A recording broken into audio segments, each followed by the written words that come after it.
আমাদের মুক্তিযুদ্ধে যারা লিড দিয়েছিল তারা কারা? যুবক না? কিছুদিন আগে কোটা আন্দোলন হয়েছে না একটা? লিড দিয়েছে যুবকরা। নিরাপদ সড়ক চাই, লিড দিয়েছে কারা? বুড়া মুরব্বীরা? যুবকেরা।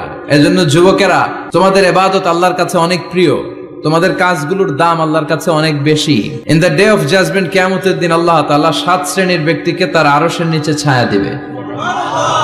এর মধ্যে দুইটাই হচ্ছে যুবক। হচ্ছে ওই যুবক শাবুন নাশাআ ফি ইবাদাতিল্লাহ, যে যুবক তার যৌবনটাকে আল্লাহর ইবাদতে কাজে লাগায়, যে যুবক তার যৌবন বয়সে পর্নোগ্রাফি দেখে না, হিন্দি সিনেমা দেখে না, অশ্লীল কোনো কিছুই তারা দেখে না, এই সময়টা তারা আল্লাহর ইবাদত করে কাটায়।